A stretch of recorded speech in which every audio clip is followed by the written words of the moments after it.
In the history of warfare, some battles are fought for a place, a fortress, or a king. But what if one battle was fought for the very soul of an era?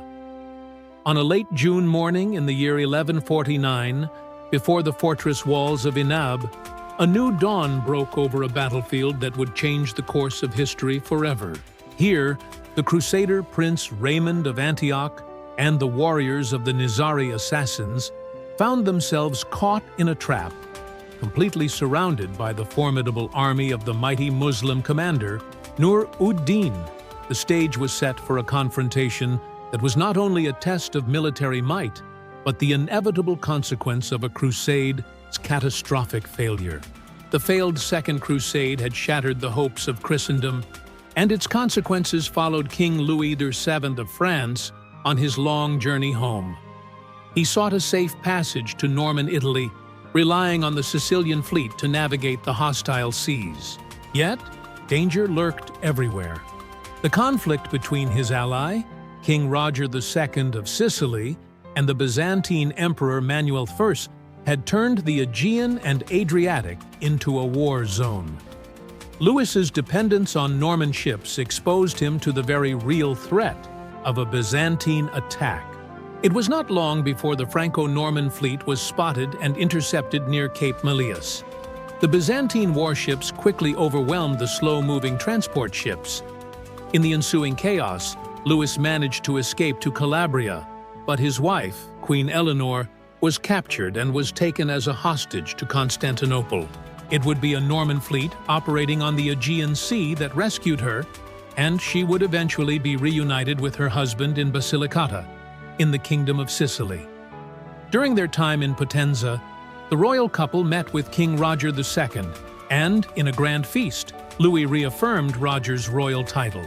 In their shared contempt for the Byzantines, they even discussed an anti-Greek alliance and the astonishing idea of launching another crusade to jointly attack Constantinople itself. From Sicily, they traveled to Rome, where they met with Pope Eugenius III to plead their case for a new campaign. But a cold political reality would soon set in. The Pope's initial enthusiasm for a new crusade was quickly extinguished as he witnessed the deep personal discord between Louis and Eleanor. After his attempts at reconciliation failed, he gave up on the project entirely, confirming the royal divorce in 1152. This was but one example of the deep disunity among Christian leaders. Another figure humiliated by the Crusades' failure was Saint Bernard of Clairvaux, who, like Louis, blamed the Greeks for the defeat. He tirelessly tried to aid the French king in calling for a new crusade, but to no avail. The European elite, exhausted and disillusioned by the monumental failure, were too distrustful of the Byzantines and the Eastern Franks to consider such an undertaking. The German king, allied with the Byzantines, even threatened war with France to prevent it. The dream of a new campaign faded, and the Second Crusade's legacy was sealed as a disaster that had permanently poisoned relations between Catholic Europe, the Byzantine Empire, and the Crusader States. In the wake of this disunity, a new, formidable power was rising. The true victors of the Second Crusade in Syria were the Zengids, especially Nur-ud-Din. The departure of the crusading monarchs, Louis VII and Conrad III, left a power vacuum in the Levant that Nur-ud-Din was eager to fill.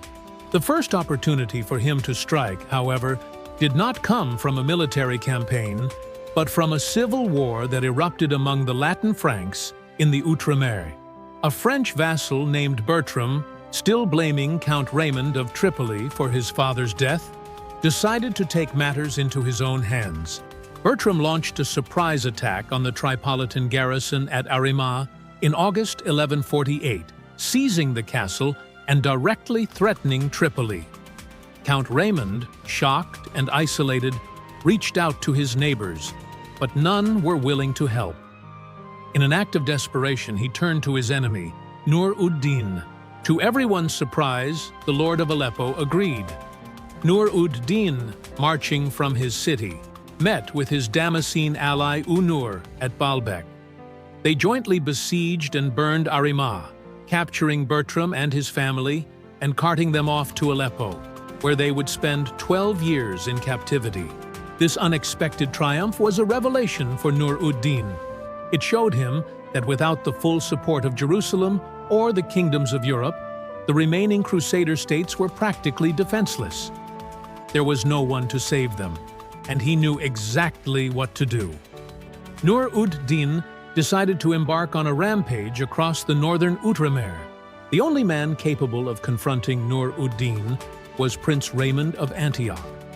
Abandoned by the crusading monarchs and Jerusalem, Raymond had to find help wherever he could. The only allies he found were the Nizari Assassins, who, after being exiled from Damascus, had taken shelter in the fortress of Masyaf.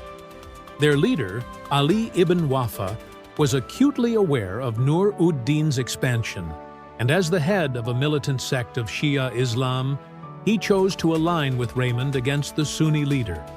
But even with the valiant assassins at his side, Raymond's forces were meager compared to Nur-ud-Din's alliance with Damascus and the Seljuks of Anatolia.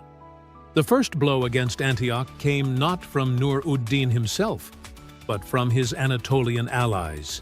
Sultan Mesud of the Seljuk Sultanate of Rum, sensing the Latin weakness, signed a truce with the Byzantines to seize the Antiochene town of Marash, for which he asked Nur-ud-Din to create a diversion. The Emir of Aleppo used this as an excuse to invade Antioch's territory, hoping to prevent Raymond from relieving the siege of Marash. Yet, in an uncharacteristic show of initiative, Raymond attacked the unprepared Nur-ud-Din at Famiya in a skirmish that pushed him out of the principality.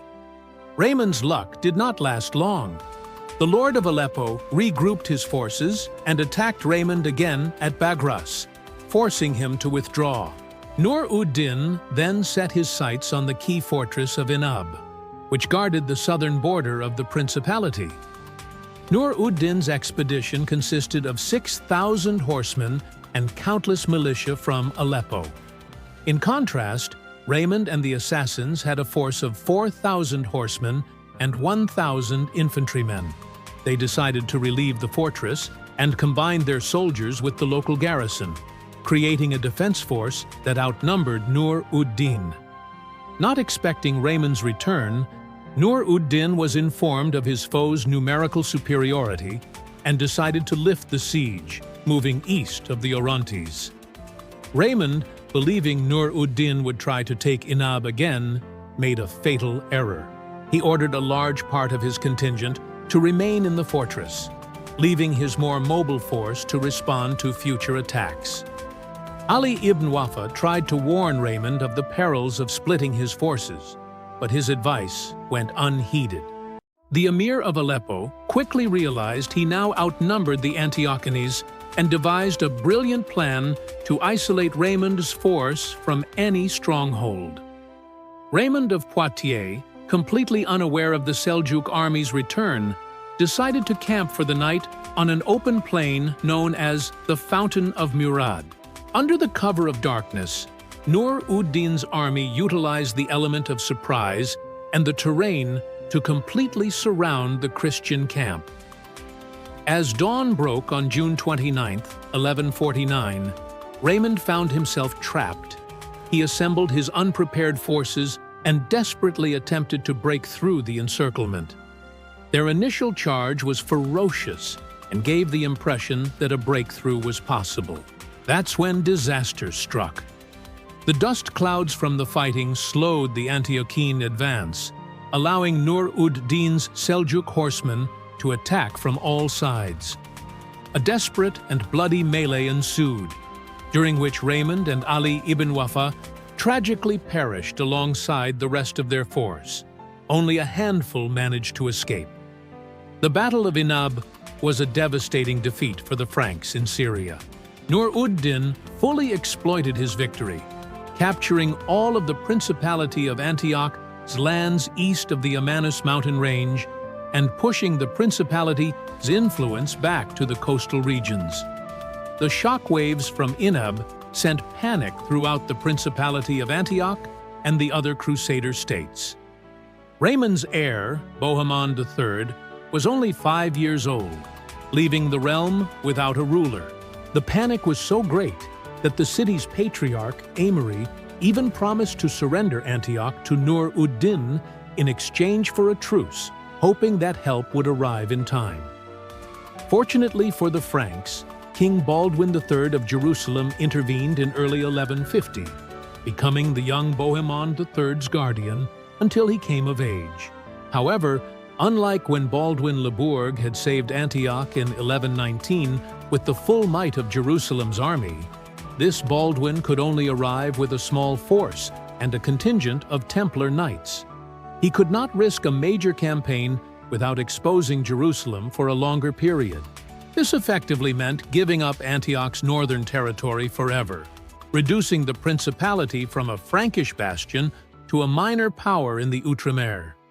If this was Antioch's fate, then the county of Edessa's was even worse.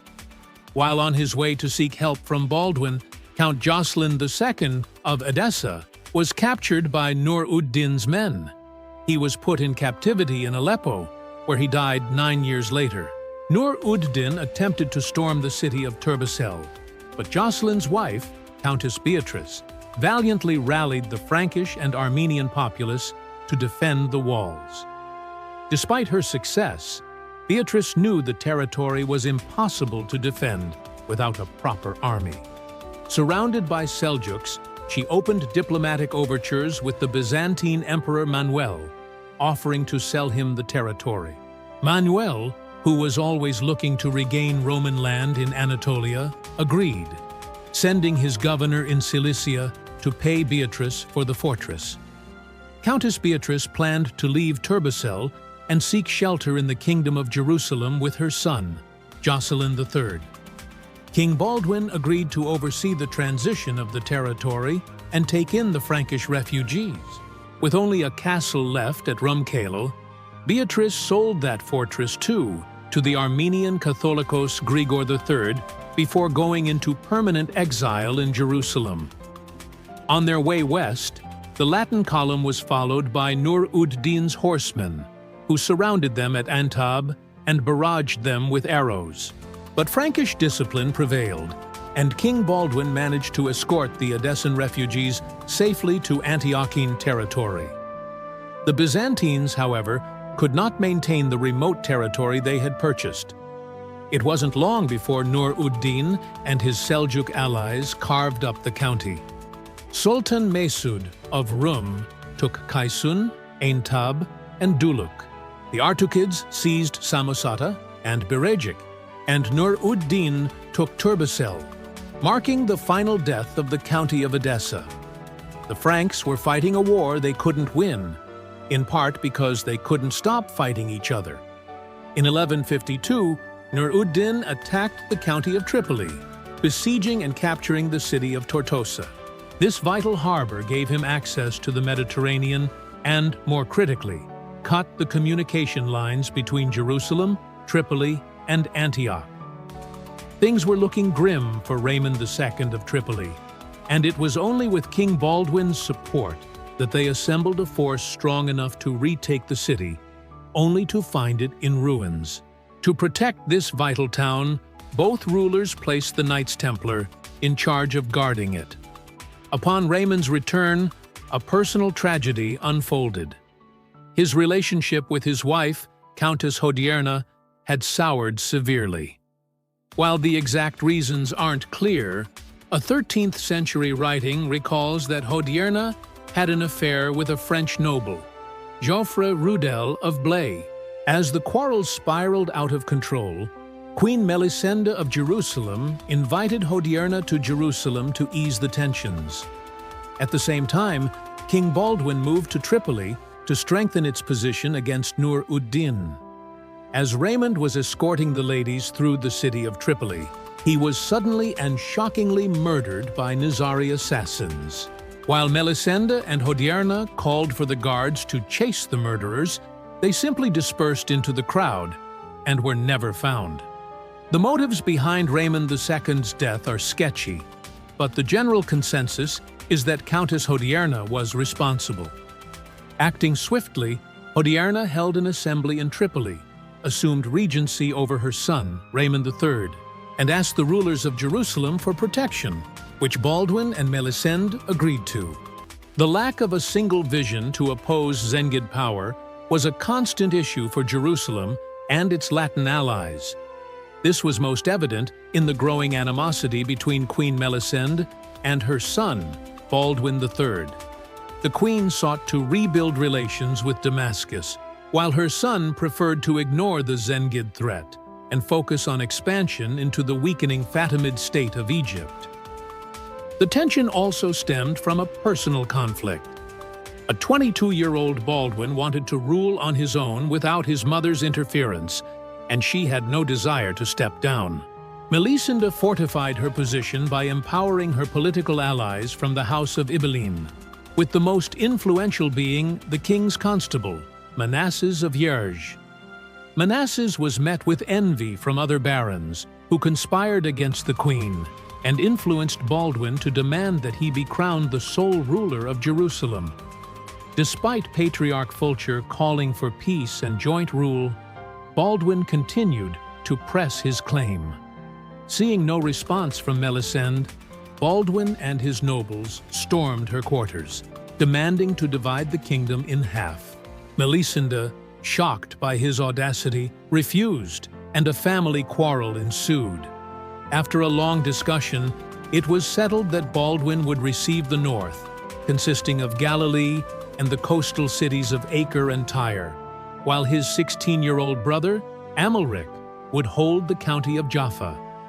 Jerusalem and Nablus would remain under the Queen Mother's authority. The treaty was barely ratified before Baldwin changed his mind, demanding that Melisende give up her power completely. He first attacked Mirabel Castle, forcing Manasses to surrender and banishing him from the kingdom. With his greatest opponent removed, Baldwin marched on Jerusalem. Melisende, realizing her support was dwindling, retreated behind the citadel and allowed him to enter the city. But she would not give up. Baldwin ordered his army to deploy siege engines and stormed the citadel several times. Realizing he could not take it, Baldwin began talks with his mother, with Patriarch Fulcher, as a mediator. Queen Melisende eventually relinquished her crown and the city of Jerusalem in exchange for peace, and retired to her estates at Nablus, making Baldwin III the sole ruler. The end of Jerusalem's civil war marked the end of its active policy in northern Syria. Baldwin realized that expansion to the north was impossible. Instead, he chose to focus on securing the Mediterranean coastline from the raids of the Fatimid fleets that were disrupting the pilgrim routes. The harbor of Ashkelon was the last Fatimid foothold in the Holy Land, a prize the Kingdom of Jerusalem had craved since its establishment in 1099. Taking it now looked more possible than ever, as the Fatimid Caliphate was undergoing a political turmoil in Egypt, with its caliph, Al-Zafir, attempting to break from his vizier's influence. King Baldwin III knew this was an opportunity he could not let slip. He ordered the House of Ibelin to fortify Gaza to cut off any potential aid to Ashkelon by land. By the end of January 1153, Baldwin assembled the full might of Jerusalem, mustering an army joined by his brother Almaric, all the Latin lords of the land, and the Knights of the Temple and Hospitallers. They followed a relic of the True Cross and marched on the harbor. But despite the Fatimid internal disputes, the city was well prepared for a siege, with a huge garrison and a considerable navy. The Franks conscripted 20 pilgrim ships and galleys, commanded by Gerard of Sidon, but it was not enough to confront the Egyptian fleet, which could still resupply the garrison. In July, the Latins brought a vast collection of siege machinery, slowly approaching the city walls. One night, the defenders made a sally to burn the machinery. While the attack was successful, the fire spread so fiercely that it heated the walls, causing a section to collapse. Templar knights rushed into the breach, where they were met with fierce resistance. After a heavy melee and intense losses, 40 Templars managed to push into the city. In the chaos, the Fatimid troops believed the Templars had captured the city, but upon regrouping, they realized the Latin forces inside were far fewer than presumed and overwhelmed the attackers. The death of so many experienced knights deterred Jerusalem's nobles from taking the city, but Baldwin managed to convince them to continue the siege. On August 19, 1153, the intense bombardment and dwindling rations forced the Muslims to surrender on the condition of being granted a safe journey back to Egypt, a condition Baldwin granted. The capture of Ashkelon was a great achievement for King Baldwin and the crusading movement, as the entire coastline of the Holy Land was now in Christian hands. Furthermore, the capture of this key fortress meant the Franks could now attack Egypt in the future. Jerusalem's victory at Ashkelon did not change the overall balance of power in Syria, and would soon be overshadowed by Nur-ud-Din's most masterful deed. Having neutralized Antioch and Tripoli, and having vanquished Edessa, there was nothing standing between the Lord of Aleppo and the city of Damascus. Nur-ud-Din's alliance with Unr had been a temporary one, created in the face of the Second Crusade's attack. After Unr died in 1149, power in Damascus was transferred to Emir Mujir ad-Din Abak. Mujir was aware of Nur-ud-Din's designs on his city, so he renewed his contact with Jerusalem and even agreed to pay tribute to the Franks. But the people of Damascus, with fresh memories of the Crusaders' assaults on their home, began to despise Mujir for his pro-Christian policy. They started to look to Nur-ud-Din as their true leader. Utilizing his support among the Damascene populace, Nur-ud-Din began a game of psychological warfare. In 1151, he moved his army under the city walls, accusing Mujir of exploiting the poor and the weak for paying tribute to the Franks. He addressed the Damascenes directly, asking them to aid him in a holy war against the Latins. Nur-ud-Din even used the presence of Najm al-Din Ayyub, the father of Saladin, as an agitator against the emir's policy. This brilliant tactic was meticulously executed for 2 years straight. Finally emboldened by the idleness of Baldwin III and the growing resentment of the Burid regime, the Emir of Aleppo decided to act. On March 1154, Nur-ud-Din again marched with his army toward Damascus, setting camp under the city walls.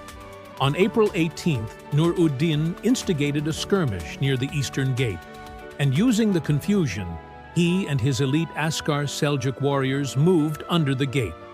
A prearranged signal allowed the rest of his army to enter the city. The citizens of Damascus, upon seeing Nur-ud-Din's arrival, welcomed him as a hero.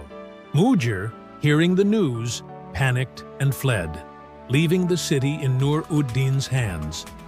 After decades of careful planning, Nur-ud-Din had achieved what his father, Imad ad-Din Zengi, could only dream of. The takeover of Damascus completed the creation of a united Muslim front in Syria and Jordan against the Latins. This powerful front would inevitably push the Crusaders to the Mediterranean Sea, and it would only take the loss of Jerusalem to Saladin 33 years later to spark the next crusade.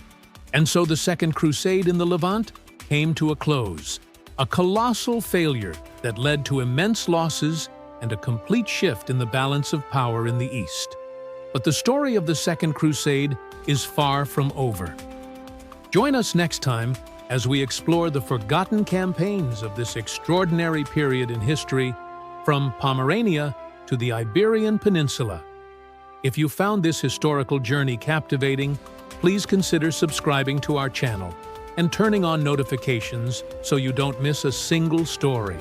We work hard to bring history to life by animating these scripts, and we'd love for you to join our community by liking, commenting, and sharing. Our research is a rigorous process based on the work of respected historians to ensure every detail is authentic and accurate. We've even included some of our key references on screen to give you a deeper look into the books that make our work possible. Thank you for watching, and we'll see you on the next one.